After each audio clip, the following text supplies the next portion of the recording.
So going back to the decision to leave, what are your apprehensions? So the biggest one was I was scared. Like, about what? Of leaving and like being on my own.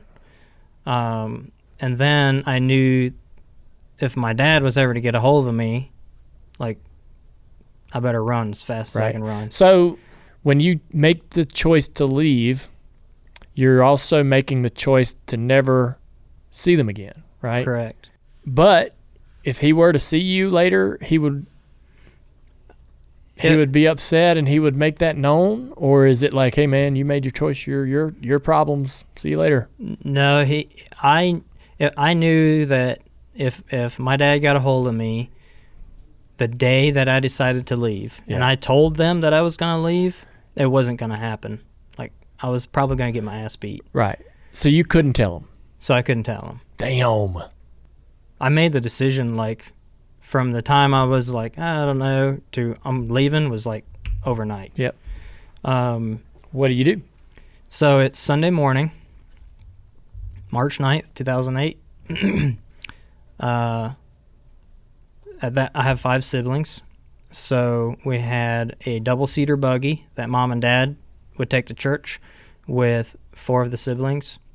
And then I would take the single-seater buggy with my sister that was just younger than me. So how much younger? A year. Okay. A little over a year. So she was going... I'm sorry. Are you and your sister and your other siblings very close? Is there like any kind of a trust bond where you might share how you're feeling? No. No one has a clue. No, because I knew if I told anybody, they were going to go straight to Mom and Dad. Yeah, immediately. Immediately. Got it. Okay. Because that's just a no-no. You're on an island. Yeah. All right. So Mom and Dad always left first to go to church, and then I would leave, 5-10 minutes after them with my sister. So Mom and Dad leave.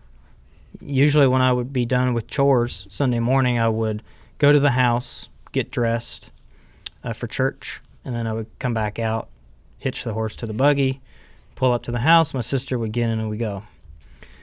So this day, I didn't go to the house to get ready, but nobody noticed. Mom and Dad and the rest of the family leaves. I get the horse ready. I pull up to the house. My sister comes out, and I said, you're going by yourself. I'm not going to church today. I didn't tell her I'm leaving. I just said I'm not going to church today. Was that uncommon? Oh yeah, you don't do that. Yeah. you don't rebel like that, right? Yep. So what'd she say? Oh, she started crying right away because she knew. She said, "Are you leaving?" So she did love you. Yeah. Yeah. So there was a relationship, and you just weren't allowed to, so there was some emotion. Yeah. You're not allowed to show it. Yep. And you think she, loved you like a traditional. I think so. Yeah, and that was tough, I bet, for her. Yeah. So she starts crying. But she knows how to take this thing to church. Oh yeah. She gonna do it? Yep.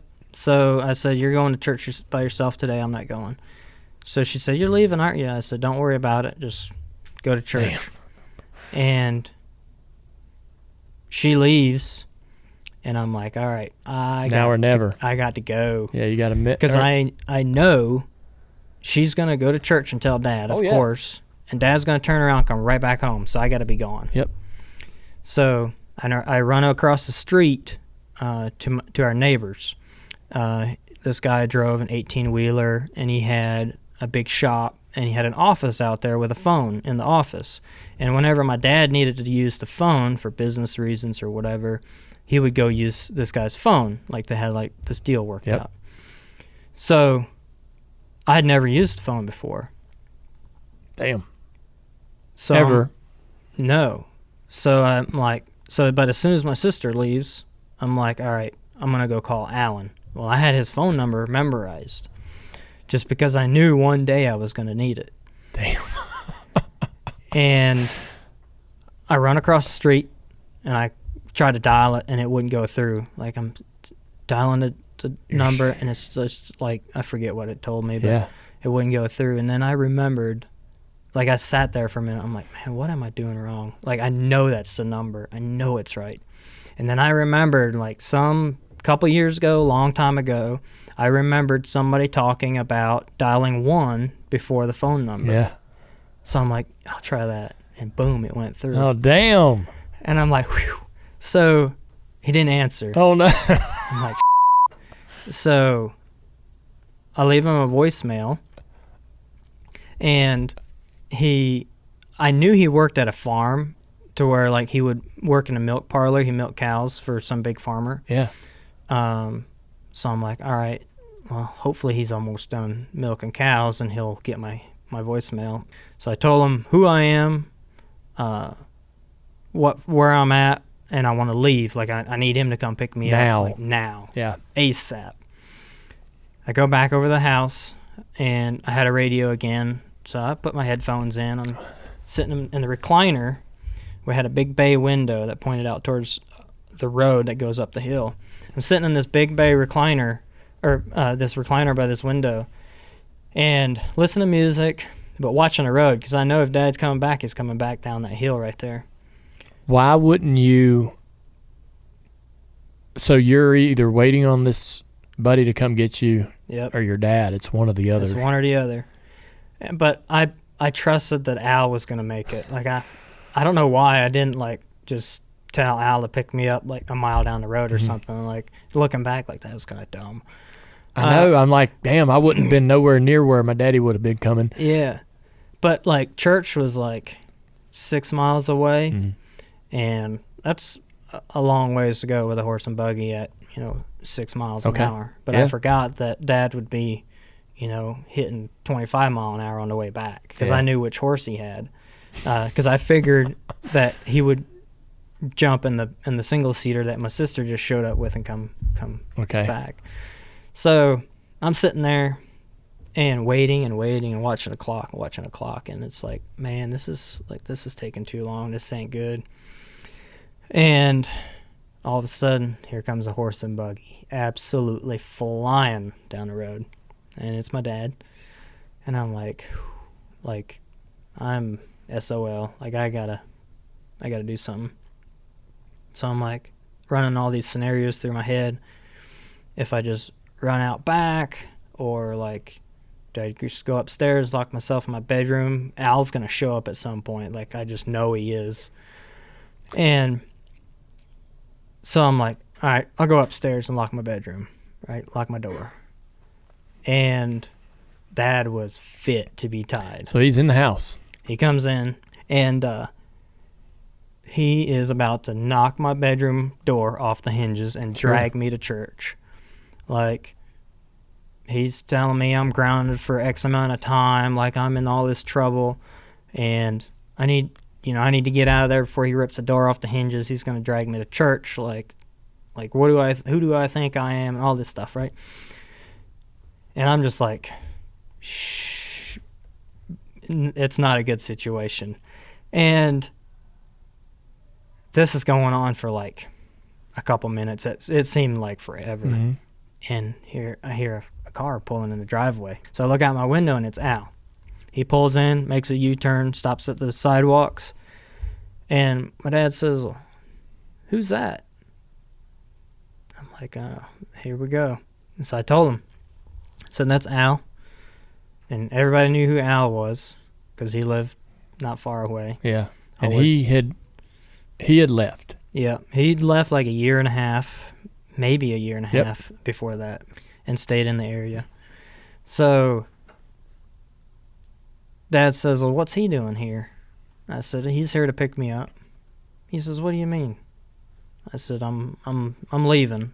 Like, I'm leaving with Al. He's here to pick me up. And I have my dad's attitude like changed 180 degrees, right? And he started crying. And I'd never seen my dad cry. Yeah. Ever. Like, I'd never seen real tears. And begged me to not leave. And he sits. So he goes downstairs, and I didn't have anything to take with me. Like I had like, I don't know, $4 and something and like quarters and pennies and stuff. I put that in my pocket, and I gotta go downstairs and walk past him, and he's sitting on a recliner and absolutely like has lost it, and is begging me to not go out, do not walk out that door, do not step out that door. And I said, no, like my decision is made. I'm not gonna go back on that. Like I'm gonna leave. And I walk out, and Al wasn't expecting to see a horse and buggy there, so he's like nervous. He's like, who's that? Like, what's that buggy doing here? I said, that's my dad. Let's go. So I get in and we leave. And that was Sunday morning of that day. And it's now looking back, I'm like, man, I could have handled that a lot differently. Why? How? My thoughts about it is I wished your dad would have asked you to stay the night and he'd let you leave the next day, so that y'all could have had a minute to at least sort of explain. Yeah. He knew you were probably going either way. Right. Right? And then maybe, I don't know him, but having like just a minute to come to some terms, right? Some sort of common ground. And I probably wouldn't have done that because I wouldn't have wanted to face my mom. Oh, because like I broke her heart, right? Like way more than Dad, right? Like that. Yeah. So I would. That would have been tough. I was like, I did not want to do that. So you left, driving out the driveway, man. Is this giant freaking weight falling off your shoulder? Do you remember feeling the freedom? Do you remember feeling liberated, or what was the emotion? It was some of that, of a relief that I finally did it. I left, like I'm leaving, but at the same time I've got this whole ass world in front of me that I don't know anything about. Like I know very, very little about what's going on outside of what I grew up doing. So in a way it was scary, but now looking back and looking and seeing what I do now and the type of how the person I've become, it's that challenge that I enjoyed as I'm learning all these things when I leave. Yeah. And yeah, it was scary for sure. What'd you do? What was the first thing you did? First thing we did was we go to town on the way back to Alan's house, and we stopped at Walmart, and there was a cost cutters haircut cutting place. And of course, I had the Amish haircut, like long hair all the way down, and Al takes me in this haircut place, and I'm like looking around, like I don't know anything, like it's all new to me. Yeah. And he says, yeah, I want to get this Amish boy a haircut. And it's not the first time he had done that. And so the ladies in there knew him, and they were like, all right, it's not the first time that he's brought somebody out of the community? Yeah. Oh, heck. Al's got a reputation. Big time. Yeah. It was not good for him for a while. So yeah, they asked me, what do you want? Like, what cut do you want? I'm like, what do you mean? Like, I don't know what. So Al tells them what to cut me. They cut my hair, and then we go walk around Walmart. I'm like checking everything out. I'm like, man, this is wild, And he's like talking about video games and TVs and stereos and stuff. And so then he buys me some blue jeans and some T-shirts, because I didn't have anything, right? Nothing. Or money to buy anything. And then we left there, and we went to McDonald's. Did you put the clothes on immediately? Yes. What did that feel like? Had you worn traditional, like, No. You'd never worn anything like that, right? Mm-mm. And so what was that? Was it comfortable? Was it uncomfortable? Did you feel... It was weird. Right? You feel like you're dressing in a foreign, like I would imagine like going and wearing some, something foreign that, Yeah, it might be common in that country, right? But you're not like, I don't want to wear that. That's not what we wear. Like when I go overseas, I dress like this and people look at me because I look funny, right? Because I don't dress like the people that live there. So maybe in something like that.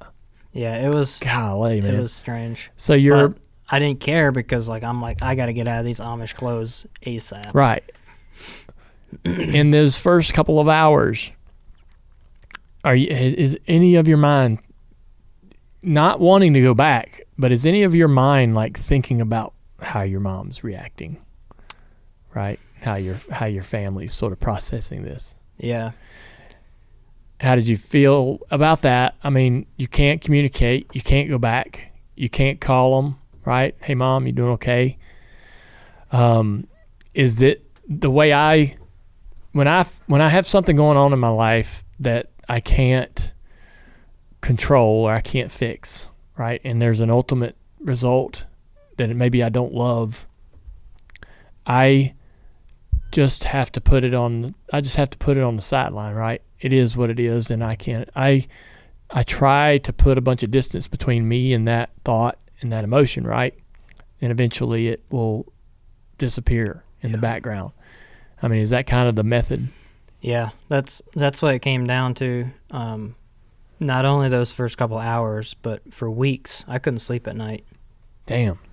So, I had to figure out a way, because I was determined I was going to make it. I was going to survive. I was going to be successful. And, going back was not an option. So, I had to work. I had to make money. I had to find a place to live because I could only stay with Al for so long. So, I had to save up money to buy a vehicle. I wasn't 18 yet, so trying to navigate, okay, I can't get my license until I'm 18.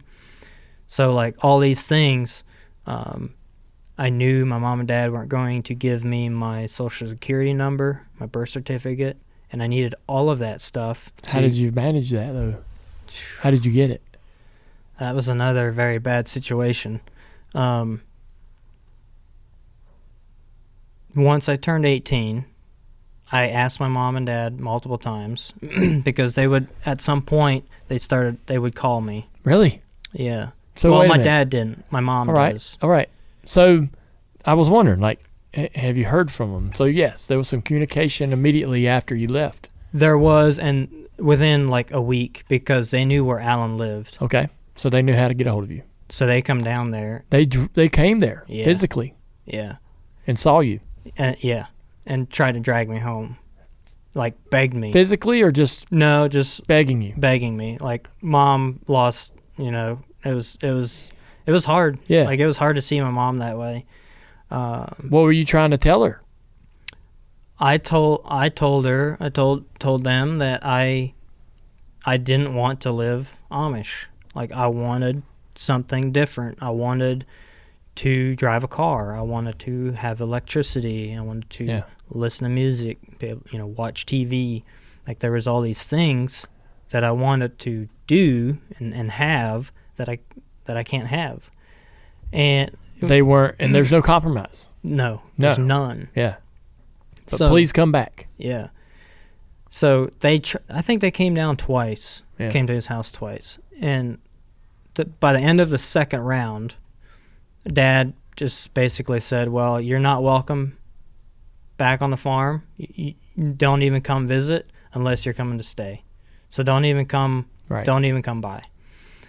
So, and then time went on. Mom would call me a couple times a year. She still does. Really? And so you hear from your mother. Mm-hmm. What are those conversations like? Is she curious of what you're doing, catching up on you, how you're living? So it took about 10 years for that to happen. Well, closer to 12 years. Yeah. That for a long time, they never asked me what I do, how my life is. Even after I moved from Wisconsin to here and got into racing and all of that, they never asked me. It's like they didn't want to know what I do. Yeah.